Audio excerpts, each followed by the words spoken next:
Harut और Marut कौन थे, बाबुल का कुआं कहाँ है और हारूत और मारूत का जादू किस तरह का था।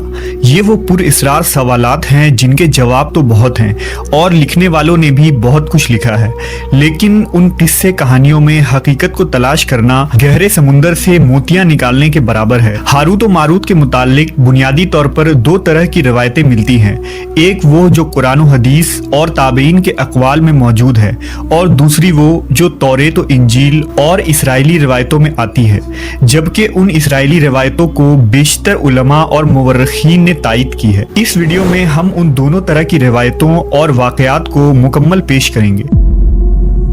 रिवायतों के मुताबिक हज़रत इदरीस अलैहिस्सलाम के ज़माने में एक मरतबा आसमान और ज़मीन के दरमियान से पर्दों को हटा दिया गया तो फरिश्तों ने ज़मीन में आबाद इंसानों को देखकर ताज्जुब किया और बोले, या रब्बुल आलमीन, हम तो गुनाह के करीब भी नहीं जाते, जबकि ये बनी आदम गुनाहों में इतने मुब्तला हैं।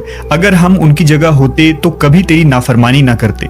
अल्लाह ने इरशाद फरमाया, इंसानों को गुस्सा और शहवत दी गई है, अगर ये चीज़ें तुम्हें दी जाए तो तुम भी इसी तरह गुनाह में मुलव्वस हो जाओगे।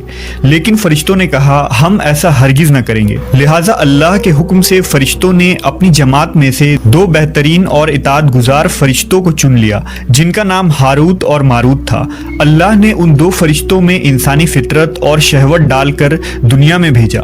वो शहर बाबुल में दो खूबसूरत इंसान बनकर आए और काजी के काम पर मुकर्रर हो गए, जहां वो लोगों के दरमियान फैसले किया करते थे। एक दिन उनके पास एक औरत अपना मुकदमा लेकर आई और कहा कि उसका शौहर उसे बहुत परेशान करता है। हारूत और मारूत ने जब उस औरत को देखा तो वो उसकी खूबसूरती और हुस्न से मरऊब हो गए और उस पर आशिक हो गए। उन्होंने उस औरत से जिना की ख्वाहिश की तो औरत ने उनसे कहा, तुम्हारी ये ख्वाहिश मैं तभी पूरी करूंगी जब तुम बुत की पूजा करो, शराब पियो या मेरे खाविंद को कत्ल कर दो। हारूत और मारूत ने शराब नोशी को छोटा गुनाह समझकर पी लिया और नशे की मस्ती में दो और कबीरा गुनाह कर बैठे। उस औरत ने उनसे आसमान पर चढ़ने का अमल भी सीख लिया, जिसके जरिया वो आसमान पर जाते थे। जब औरत इस अमल के जरिया आसमान पर गई तो अल्लाह के हुक्म से उसे सितारे की शक्ल में मस्ख कर दिया गया।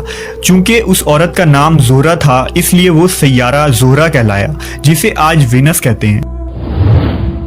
इस गुनाह की वजह से हारूत और मारूत खुद वो इसमें आज़म भूल गए जिसे पढ़कर वो आसमान पर जाते थे और बतौर सज़ा उन्हें बाबुल के एक कुएं में उल्टा लटका दिया गया, जहां वो ता क़यामत यूं ही कैद रहेंगे। ये एक इसराइली रवायत है जिसे इमाम इब्न कसीर और फ़खरुद्दीन राज़ी जैसे मुफस्सरीन अफसाना और मन घड़त कहानी करार देकर सख्ती से रद्द कर देते हैं। वहीं इमाम सयूती जैसे उलमा इस रिवायत को मुस्तनद मानते हैं। हारूत और मारूत और चाहे बाबुल के सिलसिले में एक और रिवायत कसरत से बयान की जाती है, जिसके मुताबिक एक ज़माना ऐसा था जब शहर बाबुल रुए ज़मीन पर तहजीब और तमद्दुन का मरकज़ था। यहाँ के लोग बातिल खुदा की परस्तिश किया करते थे।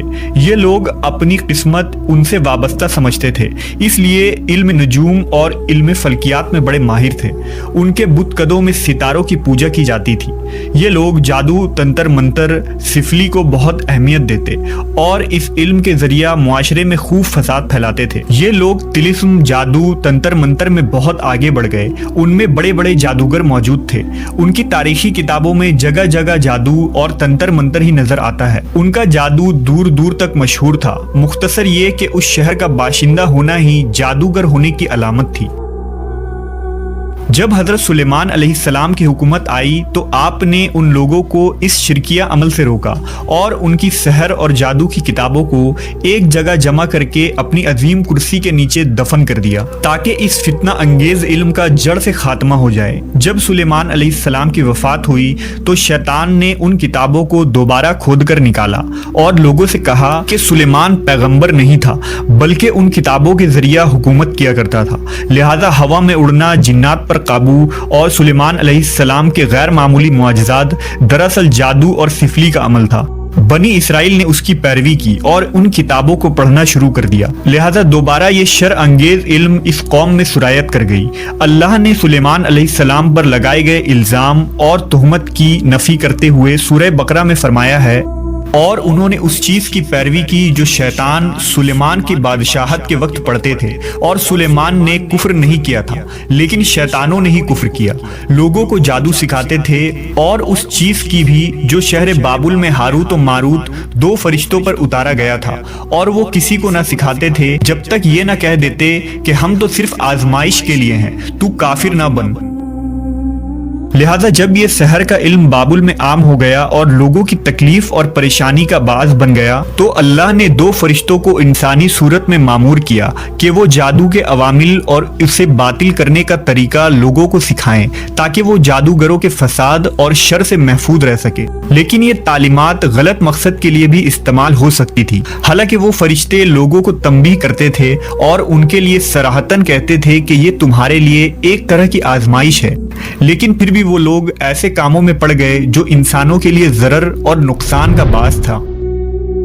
بعض عربی داستانوں میں اس کنویں کا ذکر بھی ملتا ہے جہاں کئی لوگ پہنچے اور ہاروت و ماروت سے ملاقات کر کے جادو کا علم بھی سیکھا، جبکہ بعض مورخین کا کہنا ہے کہ عراق کے شہر حلہ کے قریب ایک کھنڈر میں موجود قدیم کنواں ہے جہاں سے بابل کی سرحد شروع ہوتی تھی۔ یہ اس کنویں کو ہی چاہے بابل قرار دیتے ہیں۔ بہرحال اس واقعے سے یہ سبق ملتا ہے کہ سفلی اور جادو ایک شرکیہ عمل ہے، مگر یہ کہ اس کا استعمال فساد اور شر پسندی کے خاتمے کے لیے کیا جائے۔